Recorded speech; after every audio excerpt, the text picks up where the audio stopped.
This movie felt like a pure acid trip, and I was along for the ride. This is as close to doing drugs as you're ever gonna get, okay?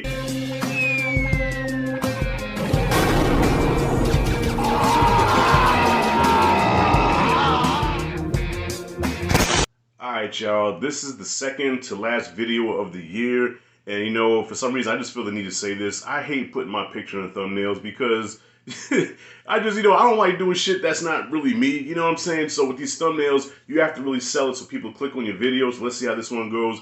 But, you've seen them before, the thumbnails where people are like, or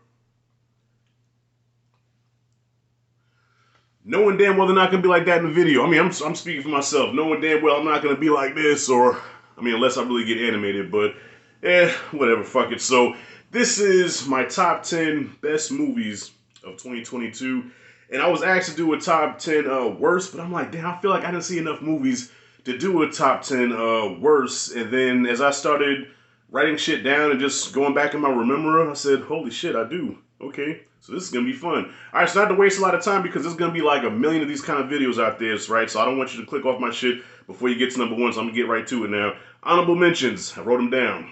Let's see, honorable mentions here. I got 1, 2, 3, 4, 5 of them, all right? Multiverse of Madness, Doctor Strange. Didn't make the top 10 because it did not live up to the name. It's supposed to be Multiverse of Madness, all right? Not Wanda turns into Carrie and becomes a Slash and kills every fucking body. But I did appreciate the movie because Sam Raimi has his stamp all over it. I'm a big Sam Raimi fan and his techniques in film. So I dug it, but not as much as I wanted to dig it. But it was still cool and still an honorable mention. All right, Fresh. So I just seen this yesterday.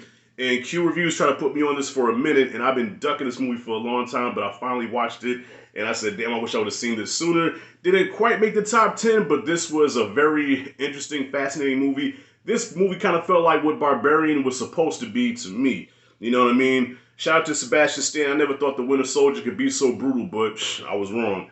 All right, Glass Onion also is an honorable mention.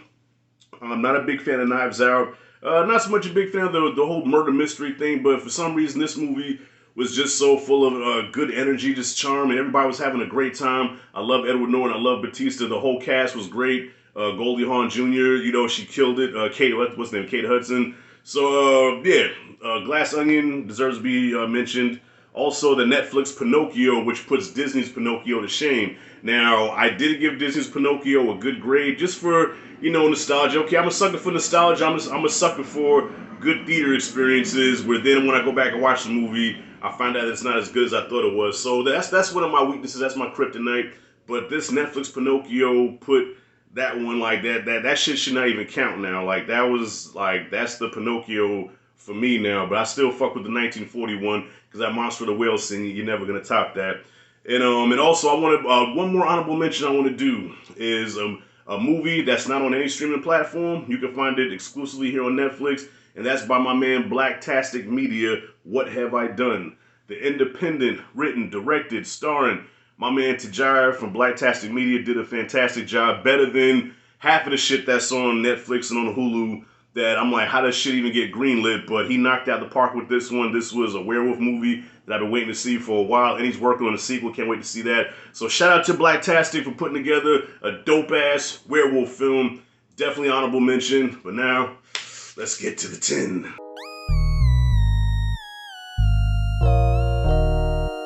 Number 10 is an independent film that many of you may not have heard about. So when you have these top 10 lists by other critics, they name movies that like, where the fuck did that come from? Okay, this is that movie for me. And I thought I was special because the director or the producer inboxed me. It was like, hey, can you check out the screener and do a review for it? So I thought I was special because I don't get a lot of screeners. So I was hitting up a couple of my peers and I was like, hey, yo, man, you should check this movie out. And the director just hit me up thinking I'm special. And they was like, yeah, we got the same email. I said, oh shit, okay, never mind. And that's Boy in the Corner. So this is a coming-of-age film, a UK coming-of-age film about a good kid who is a product of his environment. Okay, he's dirt poor, don't have a pot to piss in the window, throw it out of, has to boil water to take a bath, but yet these dope boys around the corner are living large, fresh haircuts, fresh everything. Of course, he gravitates towards that. Seen that before, witnessed it, and then dealing with home life where his mom dates a boyfriend, dates a dude, her boyfriend who is an asshole, he can't stand him. I relate to this movie. This movie resonated with me, and I thought about it like all day after I watched it. So yeah, this movie had to make the top 10 because I like those movies that stick to the ribs. Like I said in my review, and it just stays with you. So I had to put this at number 10.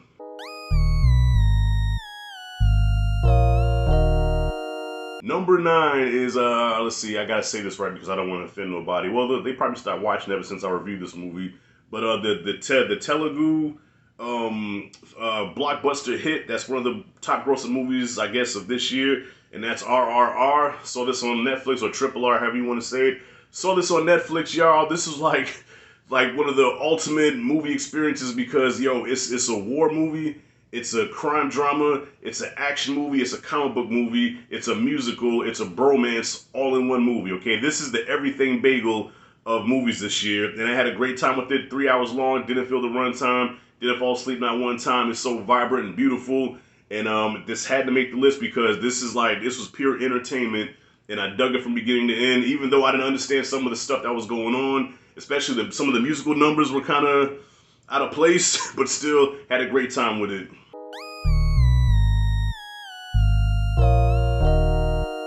Number 8 is the real multiverse of madness, and that is Everything, Everywhere, All at Once. Shout out to Michelle Yeoh. She should be nominated for an Oscar.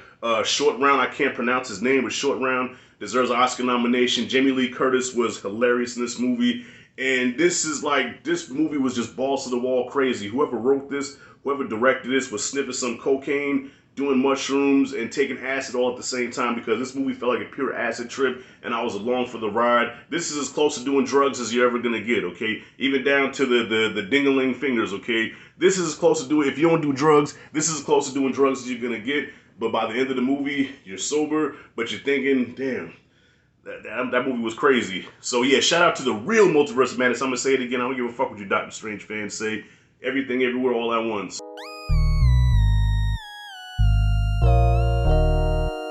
Number 7 is Black Phone. So with a year full of horror movies, this has been the year of horror movies, and there has been a lot of stinkers, but all in all, still, I'm a horror fan, so it's good to see the horror genre making a comeback with a vengeance, but this is one of the standouts, and no, it's not the bloodiest, no, it's not even, I'm gonna say the scariest, but it was the most effective, because when I went to see it, I was on the edge the whole time. I thought the writing was great. Ethan Hawke as the grabber, you know, that guy was creepy as hell. Every time he would change his mask, like, depending on what the emotion he had. And it's like, you know it, with a movie like this, okay, you know, the kid's gonna get out, you know what I'm saying? Like, you can't kill a kid in a movie like that, at least I don't think you can. But, you're along for the ride. You're like, damn, how's this kid gonna get out of here? And by the end, I was like, my anxiety was through the roof, and I loved it. So yeah, Black Phone, number 7.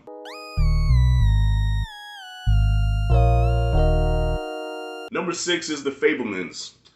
I'm disappointed because not many people saw this movie, okay? This is Steven Spielberg. This is the GOAT, okay? At least in my book. If he's not the GOAT, he's on most film critics or film fans' Mount Rushmore of film directors, okay? Steven Spielberg still has it. Quentin Tarantino made a statement saying that directors don't get better with age. Fuck that. Spielberg is just as sharp as ever. Still knows how to command the screen, still knows how to direct a movie, still can take a small, simple story and make it grand scale. You know what I mean? That's what The Fablemans did. So this is a semi-autobiographical movie about his life, kind of like Purple Rain was The Prince. This is The Fablemans of Steven Spielberg. It's his life story. And it's an inspiring story, especially to those that wanted to be filmmakers, that had aspirations of being a director. You know what I'm saying? Like, this almost sparked something into me to start picking up a camera again and just start filming stuff and stop being a talking head so much, but start actually filming my own films. That's how much this movie inspired me. So yeah, this movie deserves more recognition, and I'm pretty sure it's going to get some love at the Oscars, but to the common folk, y'all need to watch this movie, especially if you're a Spielberg fan. Fablemans, number 6.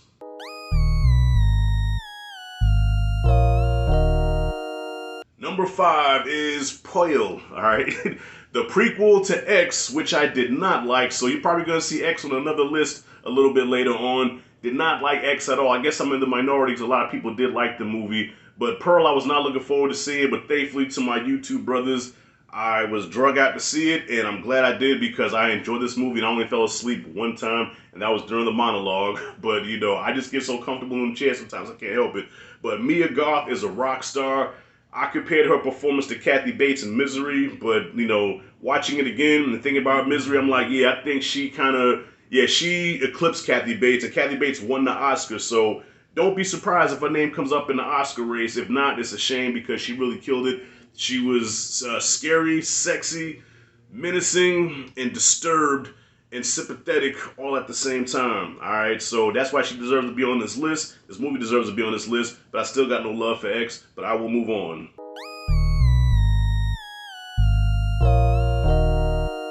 Number 4 is Terrifier 2, the best horror movie of the year. One of my favorite movies of the year. It's number 4 on my list. Art the Clown deserves to be mentioned with Freddy Krueger and Jason and Michael Myers and Leatherface. Art the Clown needs to be thrown in there after just 2 movies because he's so iconic already. He already has that signature look.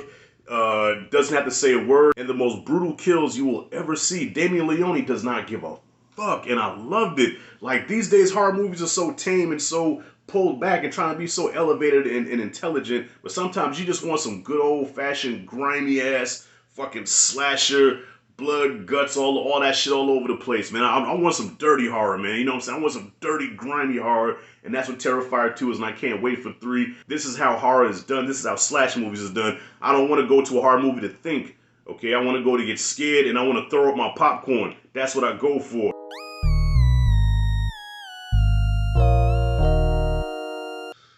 Number 3 should be no surprise. Yes, you know, you don't see no Marvel joints on my list this year except for Doctor Strange. That was an honorable mention, but no Marvel movies make the list this year as far as the best. But a DC movie has, so that just goes to show that DC, to me, had better movies than Marvel did. Yes, and that is The Batman. And yes, Black Adam 2 was good. I don't care if people celebrating that the movie flopped, but yo, I did enjoy Black Adam. Fuck what y'all say, all right? But The Batman is number 3 on my list. This is the Batman that I've been waiting for a long time. I did love the Nolan trilogy. I love Michael Keaton as Batman. But I also read the comic books, and people forget that he is the world's greatest detective. And this shows the detective side of Batman. This is a noir kind of feel. Gotham is really, you know, gritty and dirtier than ever. And Paul Dano's take on the Riddler is something that we've never seen before. You know, gone are the tights with the question marks, but now we just have a psychotic Zodiac killer who Batman has to figure out how to stop this guy, and I loved it. Selena Kyle, Zoe Kravitz killed it. Colin Farrell as a Penguin deserves an Oscar nomination because I did not recognize him. And Pattinson as Batman. Let's address the elephant in the room. I'm one of Pattinson's biggest haters. I hated Twilight, but yo, as the Dark Knight, killed it. You know, and Batman even has an arc. Like, this is one of the first Batman movies where the focus is not on the villains, because almost every Batman movie you watch is about the villain. Okay, who's the villain? And the villain shine. The Batman kind of took a backseat in his own movie. No, this time Batman is in the forefront, and he does have an arc because he goes from vengeance to now being a hero. And yes, you know, people complain about the 3-hour runtime. Yeah, I'll admit, you know, some of that could have been shaved off, but still it doesn't take away from the epic film that is The Batman. Matt Reeves knocked out the park, and that's why it's my number 3.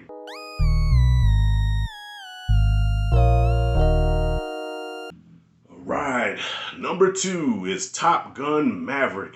Yes, so with The Batman, that was my first Dolby experience, seeing a movie in a Dolby theater, and it blew me away. You know, so I said every big movie that comes out now, I gotta watch in Dolby, and I watched Maverick in Dolby, and once again, blew me the fuck away. The dog fights, the aerial assaults, like, how do they do this, man? Tom Cruise is the last of the movie stars, man. He just commands the screen, and yo, and he single-handedly saved cinema. Without Top Gun Maverick, cinemas will be in trouble. So that movie brought in over $1 billion, and everything else followed after that. Now it ends on a bang with another movie that could or cannot be mentioned. You know, yeah. If you watch my channel, you already know what my number 1 is.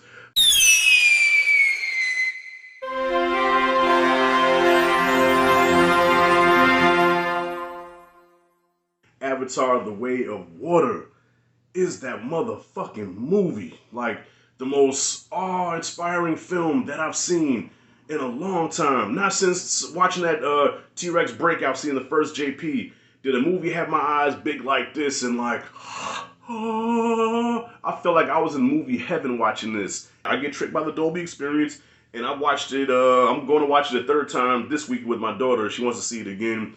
And yes, this movie still holds up. Yeah, this was a better movie than the first one. Everything was just better this time around, okay? I guess kind of like T2 and T1, you know what I mean? So there's nothing more I can really say. I already kissed this movie's ass enough in my review. So if you want to see me kiss this movie's ass all the way, check out my review for Avatar: The Way of Water. But I just want to do this top 10 for y'all and say that yes, Way of Water is #1. All right, James Cameron knocked it out the park. All right, so the MCU was kind of dissing the old heads like, yo, Scorsese, Spielberg, y'all sit your asses down, man. You know what I'm saying? and Scorsese with the fucking Thor eye out says, okay, well, you know what? I can't beat you, but he can. Here comes Cameron. Show you how it's done. Anyways, that's my top 10. What you guys think? What's your top 10? Comment freely below. Let me know what you thought. If you like and dig this content, hit that like and subscribe notification bell in the corner. And I will be dropping a top 10 worst movies either today or tomorrow. I'm gonna try to drop it today because usually on New Year's Eve people don't watch my shit. All right, so but yeah, don't forget to comment y'all top 10 down below. And this has been a dope ass shit. This has been an interesting year, from the Will Smith slap to Megan Thee Stallion getting shot in the feet and Tory Lanez going to jail. And it's just been a weird year, man. You know. So, anyways, y'all, this is Rashad G signing out. See you in the next video.